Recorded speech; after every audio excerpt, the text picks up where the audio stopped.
Olá, seja bem-vindo a mais um bate-papo sobre família. Pois é, a gente está conversando desse assunto que é tão importante para você viver bem com a sua família. E já que a gente está falando de família, um assunto que não pode faltar é sexualidade.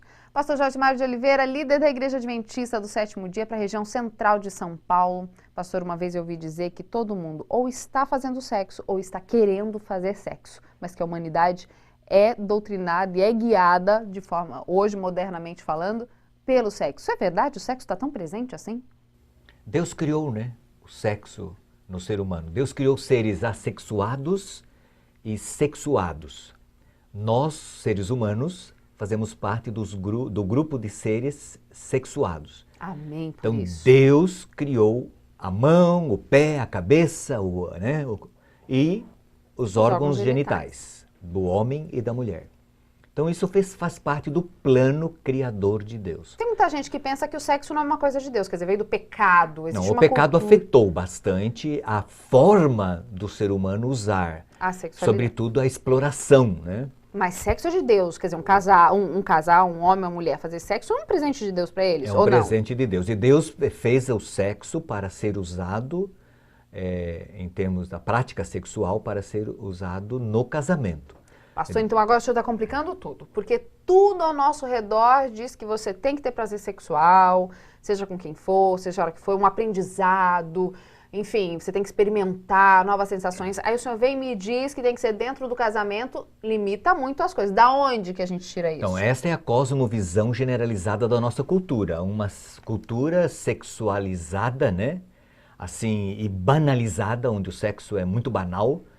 Mas, biblicamente falando, o plano de Deus, na cosmovisão bíblica cristã, é outra. Gênesis capítulo 2, verso 24, deixará o homem seu pai e sua mãe, unir-se-á à sua mulher, e os dois serão uma só carne. Uma só carne, união de corpos, sexualidade. Conjunção carnal. Aí depois diz assim para ele, multiplicai-vos.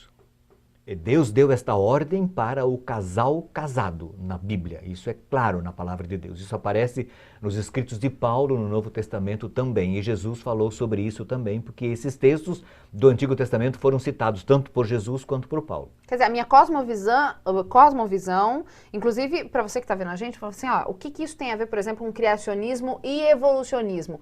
Crer numa dessas duas teorias do surgimento da vida afeta a sexualidade? Vai afetar lá na cama do casal? Diretamente. Porque, por exemplo, se a minha cosmovisão, a minha crença eu acredito que eu surgi por acaso, entendeu? Eu acredito que eu sou um animal irracional. E logo o que vale são as minhas decisões, os meus impulsos, Minhas vontades. a minha vontade que predomina, entendeu? Eu vou agir subsidiado por essa filosofia, por essa crença, por essa minha cosmovisão. Agora, se eu acredito na Bíblia, na cosmovisão bíblica, eu fui criado por Deus. Deus me criou como um ser livre. Eu sou responsável. E eu tenho que prestar contas de minhas decisões. A minha postura diante da sexualidade é outra, completamente. Quer ver, por exemplo, se eu sou evolucionista na teoria evolucionista, predomina a lei do mais forte. O macho sobre a fêmea, certo? E sobrevive o mais forte. Então, eu sou mais forte, eu vou dominar, eu vou controlar a mulher, a fêmea, entendeu? Injusto isso. No plano de Deus, não é? Claro que é injusto. E no plano de Deus não é assim. Quando eu coabito com a minha esposa, ela é filha de Deus como eu, ela foi criada por Deus como eu. Ela é a imagem de Deus como eu. Então, como eu vou viver a minha sexualidade com a minha esposa se eu sou subsidiado pela cosmovisão bíblico-cristã? Eu vou amar essa minha mulher, eu vou me interessar pelo bem-estar dela, eu vou cuidar, eu vou zelar, eu vou protegê-la, entendeu? Eu vou me dar. Existe uma coisa menos egoísta no sexo, dá pra gente dizer assim? Se a minha cosmovisão é bíblica e cristã, É exatamente isso. Eu vou me preocupar com o bem-estar da outra pessoa e ao me preocupar com o bem-estar da outra pessoa, eu acabo me satisfazendo. Mas eu não vou subjugá-la para ter prazer. Exatamente. Outro dia eu estava num fórum fazendo pesquisas sobre esse assunto e as pessoas diziam das práticas sexuais. Sexo anal, sexo oral, masturbação. E a gente vê que essas são dúvidas muito comuns entre os casais, inclusive os casais cristãos, que agora estão nos assistindo, estão pensando assim, pode, não pode? Até isso é definido pela minha cosmovisão? Bíblico-cristã, de respeito, entendeu? Nesta cosmovisão bíblico-cristã, Deus fez órgãos no corpo humano com fins e propósitos definidos. E os órgãos genitais têm propósitos definidos no plano de Deus, para procriação e prazer.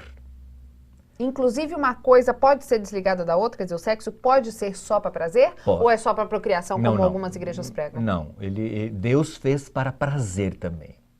O que é um presente de Deus, assim? E você sabe que na teoria evolucionista não haveria necessidade de prazer, né? Sim, porque é só para eu ter mais filhos, né? Na teoria evolucionista não há razão. Só por isso já sou criacionista, pastor. É lógico.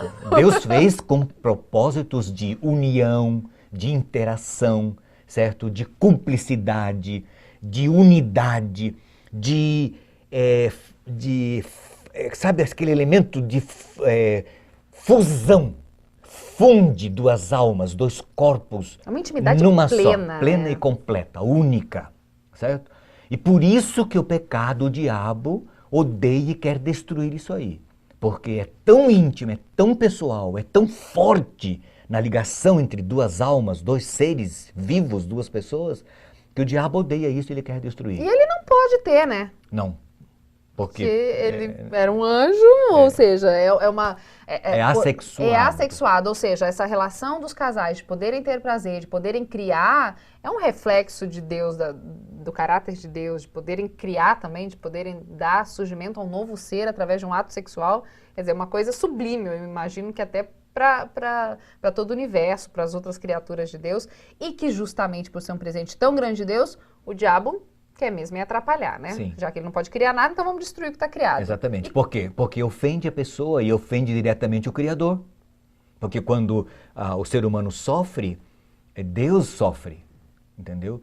Então veja, sexo no plano criador, no plano do Criador, melhor dizendo, e na cosmovisão bíblico-cristã, é dentro do casamento, certo? E ali ele é abençoado por Deus, dentro de propósitos definidos, planos definidos, objetivos definidos, né? Feito com amor, com respeito, interessado no bem-estar e na satisfação do outro, e não na autossatisfação egoísta de uma pessoa.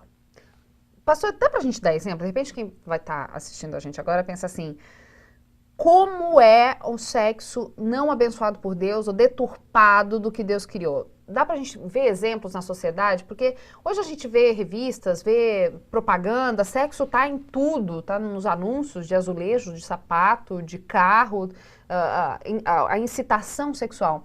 Maneiras pra gente poder perceber como que isso está fugindo do plano de Deus, como a sexualidade, o assunto ou a prática está fugindo do plano de Deus? A promiscuidade, por exemplo, entre os jovens, né?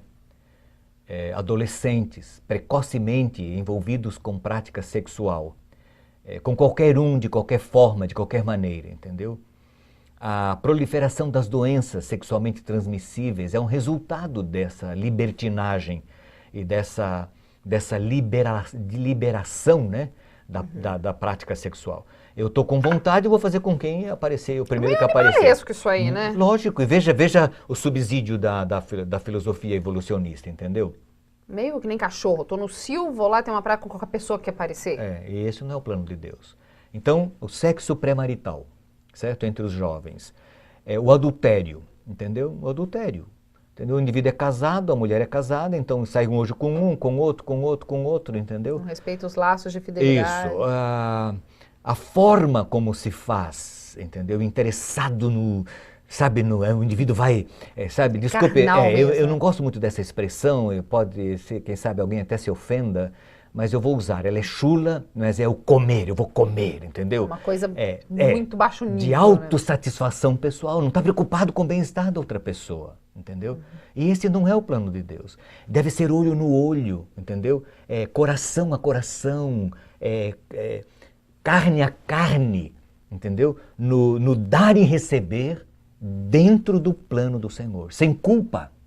Sem medo. Você falou culpa agora, que é uma palavra assim, para nós latinos, com uma herança católica forte, o sexo, mesmo dentro do casamento, está associado com culpa, quer dizer, uma coisa que você se faz no escuro, que não se pode falar muito, e acaba que essa intimidade não é plena. A gente falou de comunicação em outro quadro. A comunicação dentro do sexo faz diferença ou não? É só uma questão carnal mesmo? Vamos lá, vamos pra cama e resolveu.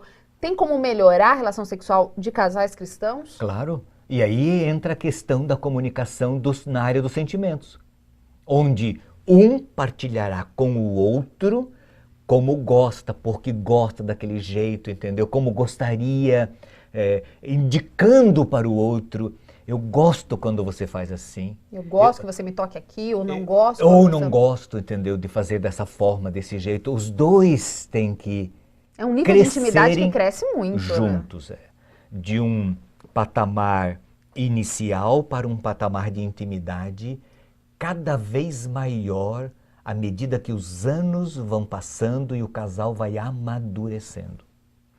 Aí, sexualidade cristã, se você é cristão, se a sua filosofia, a sua cosmovisão é bíblico-cristã, então tem um manual para você na Bíblia, né, pastor? Na Bíblia. Que dá, o que não dá para fazer, o que pode, o que não pode, e muito mais, porque a gente olha assim a Bíblia só o que não pode, é um livro de nãos, mas tem muitas dicas assim ótimas. E sabe qual é a dica das dicas? Me diz.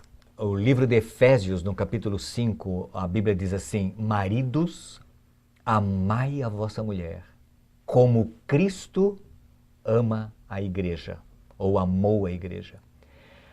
O homem que seguir esta recomendação de Deus, porque você sabe que amor é o substantivo do verbo amar. Então, amar é um verbo. Implica uma ação. Ação de decisão mental. Eu amo quem eu quero amar. E o homem racional recebeu de Deus a ordem: ame a sua mulher. Deus não manda a mulher amar o marido, mas manda o marido amar a mulher. Deus manda a mulher a ser submissa ao marido. E nenhuma mulher tem medo de ser submissa a um homem que a ama como Cristo ama a igreja, a ponto de dar a vida por ela. Então, quando o homem ama, ele vai saber fazer sexo dentro do plano de Deus, porque ele vai fazer com amor, com respeito, com carinho. Ele vai se interessar pela sua esposa. Ele vai fazê-la viver o que o amor dele determinará que eu faça. Ah, e aí dá para ser feliz na vida conjugal, né? Então tá, você já sabe, é na Bíblia que você vai encontrar como ser feliz na sexualidade dentro do seu casamento.